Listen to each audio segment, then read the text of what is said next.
Hello, and welcome to Spacemonkey Space. I'm Spacemonkey. Today I wanted to talk a little bit about the state of the MCU post Infinity Saga. Um, the end of Infinity Saga was Spider-Man Far From Home. Previously I said it was Endgame. It's not. It's Spider-Man Far From Home. And since then, uh, that was in 2019, and since then there's been a lot of negativity about what the MCU is now and where the MCU is headed and that kind of a thing. Um, I personally don't see any problem with it. I still like it as much as I used to. Um, I think the story is still progressing um, in that MCU timeline. Um, I guess it's we call it the 616 now. Um, there's a lot of people forget um, what's happened in the world. I think since then. Let's discuss that really quick. After 2019, um, they were going to start the multiverse saga, and that's been a big problem for a lot of people. A lot of people don't want multiverse stuff happening because they just don't understand it. But what's happened in the real world, um, in that time, Bob Iger, the president of Disney, stepped down and was replaced by Bob Chapek. What Bob Chapek did at Disney, specifically Marvel Studios, he stripped Kevin Feige of the not really the power, but just the authority he had um, to make decisions. The only person that Kevin Feige answered to back in the day was Bob Iger. And when Bob Chapek took over, he put a lot of people in between himself and Kevin Feige, so it became harder for Kevin Feige's vision to actually make it onto the screen. Another thing Bob Chapek had on his agenda when he came to Disney was Disney Plus, and he really wanted to push Disney Plus. So one of the things that he told Kevin Feige he needed to do was make more content for Disney Plus. Um, and I think for the most part, the stuff on Disney Plus has been at the very least decent. There have been some missteps, but the story always progressed. There was always somewhere that they were going. The one show that I don't think really moved the MCU forward in any way, that was just its own contained thing, excuse me, was Moon Knight. Even though it was really really good. I like Oscar Isaac's performance in that, and I like the story of the contained season of Moon Knight. Everything else has pretty much moved the MCU forward. Uh, but it did spread Kevin Feige a bit too thin. Um, and that did cause some issues with he needed to hire more people to handle more projects now, not just the movies but the shows. Um, so that kind of diluted his authority over what the MCU was. Up until that point, we hadn't seen this issue because it was Bob Iger telling Kevin Feige to just go and do what he needed to do, and we saw the results of that, right? For 10 plus years, 30 movies, everything was great, right? There was maybe one or two missteps in the movies.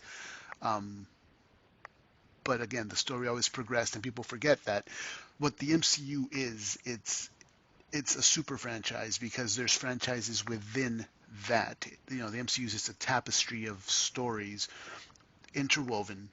You have the Iron Man franchise, the Captain America franchise, the Thor franchise, Guardians of the Galaxy franchise. I mean, that's all part of the greater MCU. And it was working full steam ahead, right? Once Kevin Feige's power was taken away by Bob Chapek, it began to not be as problem free, I guess you can call it, as it was before. So that's one element of where the MCU went after Far From Home. Another thing that happened was COVID. You know, that no one could get away from that. COVID happened in 2020, and yeah, man, that messed up a lot of productions. That messed up a lot of the plan that was already set in place for the MCU. Something that's as intricate and as reliant on other projects as the MCU is. You know, you need that stability in everything, in the production schedules for every different project. With COVID, that became extremely difficult. Um, Productions were being shut down. Um, you know, some of the people on those productions felt differently about mask mandates. Like, you know, like Letitia Wright had that issue with not wanting to not being all for wearing a mask during Black Panther Wakanda Forever. Um, whether that's 100% true, it's still uh, uh, it set them back a bit. There was a problem within the production because this came out and it was in the media, and so that became an issue. The whole thing with Black Widow, with it being dropped directly into Disney Plus again, Bob Chapek, and Scarlett Johansson had to sue Disney, and there was a whole issue with that. That was another issue, but yeah, a lot of stuff, man. The Bob Chapek thing, and then COVID. Those are things that it was just out of the control of Kevin Feige, right? There were shows that came out before they were supposed to, and then the order got mixed up. Um, like I think Falcon and Winter Soldier was supposed to be before WandaVision. Um, a lot of things, right? But they did the best of what they had. WandaVision, progressed the story. Falcon and Winter Soldier progressed the story, and both, what I think, were great shows.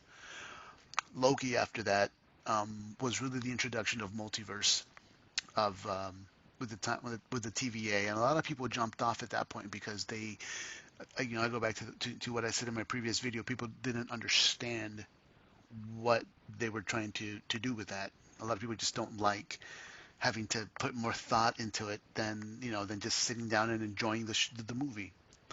Um, but I loved it. The introduction of He Who Remains was great. Um, just the potential of where we could go forward with Kang was that was awesome. Um, but you know, a lot of problems behind the scenes that were reflected on the screens, right? Either your TV or the movie theater. Um, so the deluge, the diluted power of Kevin Feige was more evident. He had to hire people like Sam Raimi, um, and kept Taika Waititi on for Thor 4, Sam Raimi for Multiverse of Madness. I think those are two pretty big missteps as far as directors. And those two movies, even though they made over, um, Multiverse of Madness made over 800 and I think 50 million. Um, Thor: Love and Thunder made over 750 million. Uh, you know, the MCU's not dead by any stretch. People saying the MCU's done, but those movies are still making close to $1 billion. Guardians of the Galaxy 3 just made over $800 million. Wakanda Forever, with all its problems, made almost $800 million. Um, it's still steaming ahead, but that's where the state of it is now. Um, Bob Chapek has since left Disney. Bob Iger is back in charge, and he has given Kevin Feige that authority back. And it's going to take a while for things to get back to how they were, because things were already in production. That some of the things may not be as enticing as the previous stuff was. Like Ironheart, I don't know where they're going to go with that. I'm hoping it's good. Echo. Again, I hope it's good. As long as it progresses the overall MCU, I'm fine with it. Okay. And if it doesn't, it better be as good as Moon Knight was. I like the little one-off shorts that they did with like the Guardians of the Galaxy Holiday Special. I liked Werewolf by Night. That was really good. Um, Werewolf by Night also didn't really progress the MCU much as far as what the story that we've heard, but it was really good. So we can have that. If there's a project that A doesn't have very good writing or acting and doesn't progress the story, then that's just not good for me. And I don't think I've seen that yet. Even the movies I didn't like, Iron Man 3, I I really didn't like that movie. It still progressed the story, so it's part of it. Thor: The Dark World wasn't really that good for me, but again, it progressed the story. Guardians of the Galaxy Volume 2, this is a hot take. I just did not like that movie very much. It progressed the the the arc of Peter Quill and introduced Mantis, who was eventually revealed to be his sister. Um,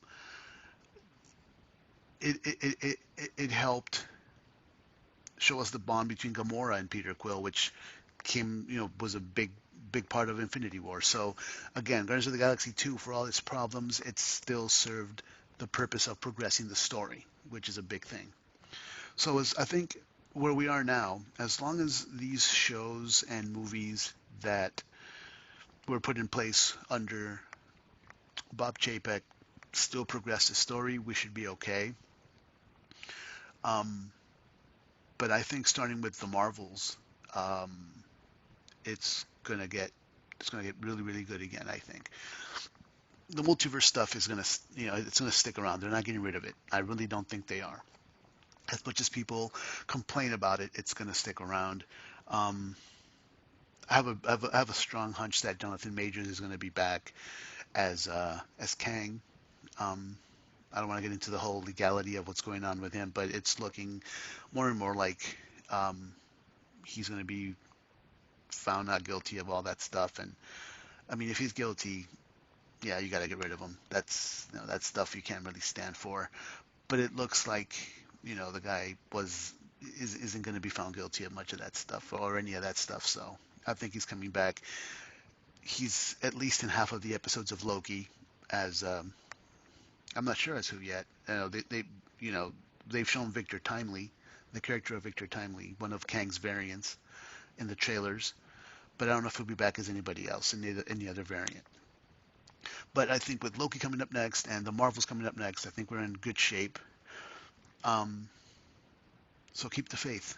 If you're just a hater, if you're just somebody who just doesn't want the MCU to succeed, then that's you. And I hope you're wrong, and I hope it does succeed because I definitely have passion for it, and I definitely believe it's still chugging along slowly now because of what happened, but I think it's still moving forward, and I think it's going to continue to move forward. Um, yeah, so those are my thoughts on the state of the MCU now. I do plan on doing a video for um, Loki season 2. Probably before it comes out, just a little recap of season 1 and where we're headed with it, and also for the Marvels, and that's in November. Loki's next month in October. Marvels is in November. And I still want to do a video kind of giving you my thoughts as to what I think the multiverse is and how it works, because there's a lot of people who think that it's time travel, it's other dimensions, it's other worlds, and it's just too convoluted. And it, it works for me. I think I understand what it is, and it's really not that difficult. It's probably just hasn't been explained. It hasn't been put in easier terms and simpler terms. So I'm gonna try to do that. So those are some of the upcoming videos that I want to make, and hopefully you guys will subscribe to the channel and stick around and see if I can make sense out of all this mess for you guys. But yeah, also watch Ahsoka. Every Tuesday. That's going to be good. I think it's going to get better now. Now that episode 4 was good, Ahsoka's going to be good. All right. Well, thank you for watching another Space Monkey Space, and I will see you at the next one. Peace out.